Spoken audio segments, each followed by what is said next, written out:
വൈഷ്ണവ ഭക്തർ ഭക്തിയോടെ കാത്തിരിക്കുന്ന സ്വർഗവാതിൽ ഏകാദശി 2025 ജാനുവരി 10 ആചരിക്കപ്പെടുന്നത്. ഭൂമിയിലെ വൈകുണ്ഠമായ നമ്മുടെ ഗുരുവായൂർ ക്ഷേത്രവും ഭക്തജനങ്ങളും വളരെ വിപുലമായും ഭക്തി നിറവിലും ഈ സ്വർഗവാതിൽ ഏകാദശിയെ വരവേൽക്കാൻ ഒരുങ്ങി നിൽക്കുകയാണ്. ധനുമാസത്തിലെ വെളുത്തപക്ഷ ഏകാദശിയാണ് സ്വർഗവാതിൽ ഏകാദശി എന്ന് പറയുന്നത്. ഈ സമയം സ്വർഗവാതിൽ ഏകാദശി വ്രതം നോൽക്കേണ്ട വിധം എങ്ങനെയാണ്, അത് നോക്കിയാലുള്ള ഗുണഫലങ്ങൾ എന്തൊക്കെയാണ് എന്ന് വളരെ കൃത്യമായി വിശദമാക്കുന്ന ഒരു വീഡിയോയാണിത്. വീഡിയോ പൂർണ്ണമായും കാണാൻ ശ്രമിക്കുക. അതുപോലെ തന്നെ നമ്മുടെ തുളസി തീർത്ഥം എന്ന ഈ ചാനൽ സബ്സ്ക്രൈബ് ചെയ്തിട്ടില്ലെങ്കിൽ ഒന്ന് സബ്സ്ക്രൈബ് ചെയ്യാനും മറക്കരുത് കേട്ടോ. നമ്മുടെ സാക്ഷാൽ ശ്രീകൃഷ്ണ ഭഗവാൻ തന്റെ സഹപാഠിയായ കുചേലനെ കുബേരനാക്കി മാറ്റിയ ദിവസമാണിത് എന്നും ഒരു ഐതിഹ്യമുണ്ട്.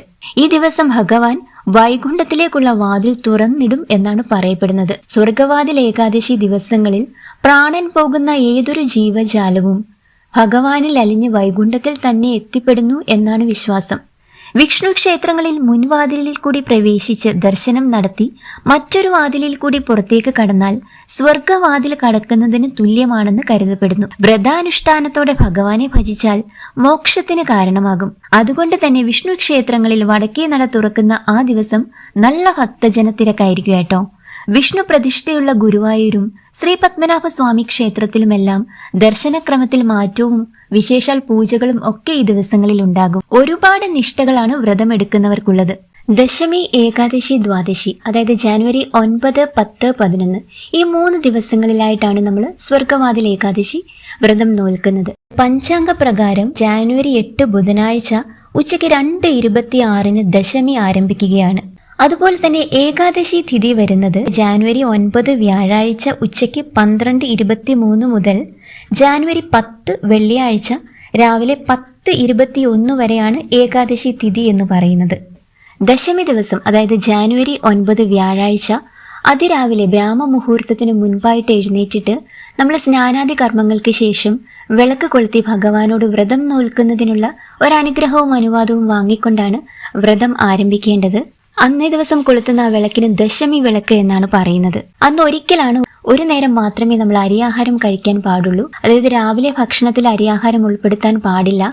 ഗോതമ്പോ റവയോ കൊണ്ടുള്ള ആഹാരം നമുക്ക് കഴിക്കാവുന്നതാണ്. ദശമി ദിവസം ഉച്ചയ്ക്ക് നമുക്ക് സാധാരണ പോലെ അരിയാഹാരം കഴിക്കാവുന്നതാണ്. അപ്പോൾ ഇവിടെ ശ്രദ്ധിക്കേണ്ട ഒരു പ്രധാന കാര്യം എന്ന് പറയുന്നത് ജാനുവരി 9 വ്യാഴാഴ്ച 12:23 മുൻപായിട്ട് നമ്മൾ അന്നത്തെ ഉച്ചഭക്ഷണം, അതായത് അരിയാഹാരമാകുമല്ലോ നമ്മൾ ഉച്ചയ്ക്ക് കഴിക്കുക, അത് അന്നേരം കഴിച്ചിരിക്കണം എന്നുള്ളതാണ്.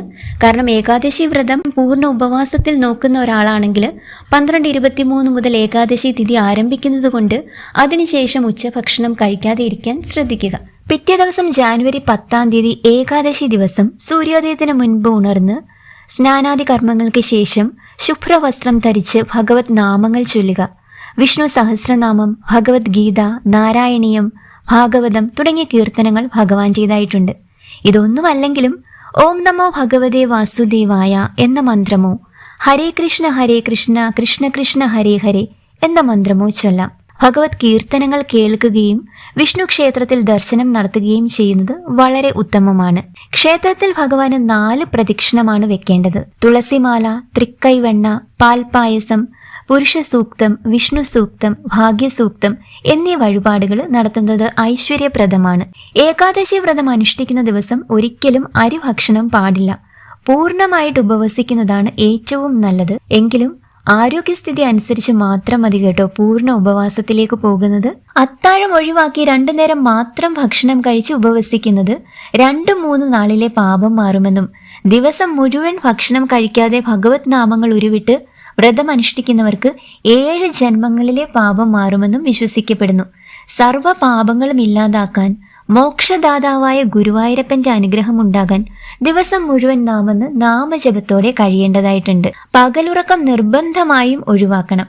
മനഃശുദ്ധിയോടെയും ഭക്തിയോടെയും അനുഷ്ഠിക്കുന്ന ഈ സ്വർഗവാതിൽ ഏകാദശി വ്രതം രോഗശാന്തി, മനഃശാന്തി, കുടുംബസ്വസ്ഥത, ആയുരാരോഗ്യം, സമ്പത്തും കീർത്തിയും, ശത്രുനാശം, സന്താന സൗഭാഗ്യം, മരണാനന്തര ശേഷമുള്ള മോക്ഷം എന്നിവ അനുഭവിക്കുന്നതിന് നമ്മളെ ഇടയാക്കും. ഏകാദശി ദിവസം നമ്മൾ ഒരിക്കലും തുളസിയില നുള്ളാൻ പാടില്ല.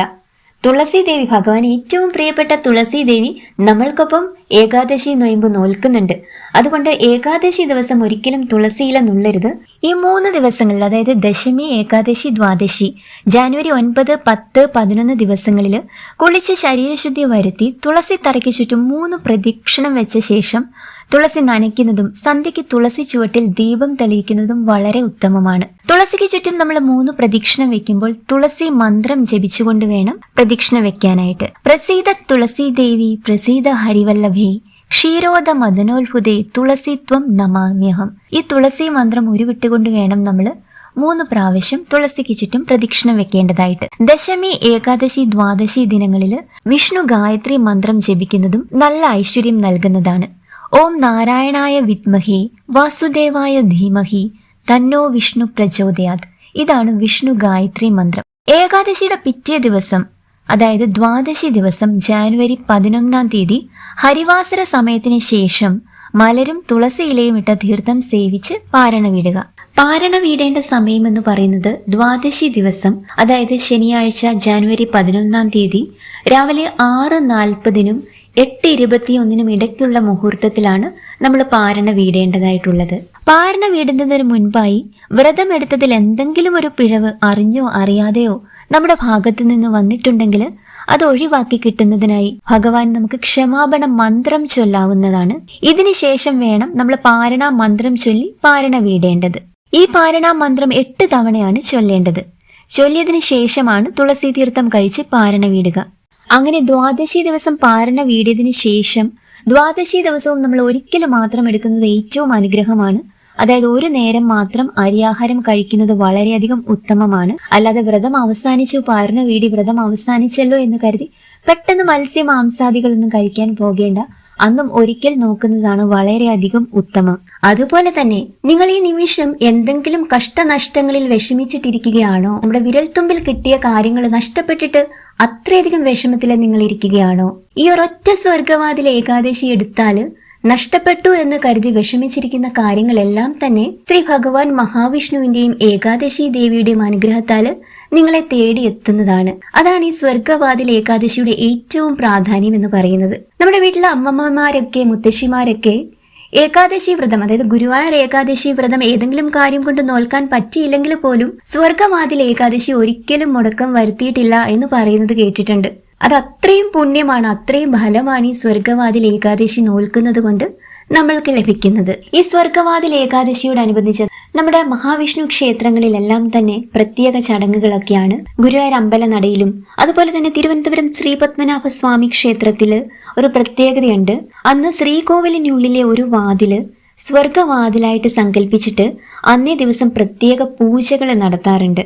അതുപോലെ തന്നെ യുദ്ധഭൂമിയിൽ എതിർവശത്ത് ബന്ധുമിത്രാദികളെ കണ്ടു പകച്ചുപോയ അർജുനന് സാക്ഷാൽ ശ്രീകൃഷ്ണ ഭഗവാൻ ഗീതോപദേശം നൽകിയ ദിവസം കൂടി ആയതിനാൽ ഈ ദിവസം ഗീതാ ജയന്തിയായും ആചരിക്കപ്പെടുന്നു. അതുകൊണ്ട് തന്നെ അന്നേ ദിവസം 11-ാം അധ്യായമായ വിശ്വരൂപ ദർശന യോഗവും 18-ാം അധ്യായമായ മോക്ഷ സന്യാസ യോഗവും പാരായണം ചെയ്യണം. അവ പാരായണം ചെയ്യുന്നത് ജീവിതത്തിൽ നടക്കുന്ന പ്രശ്നങ്ങൾ അവസാനിപ്പിക്കുകയും നിങ്ങളുടെ ആഗ്രഹങ്ങളെല്ലാം തന്നെ ഭഗവാൻ മഹാവിഷ്ണു നടത്തി തരികയും ചെയ്യുന്നതായിരിക്കും.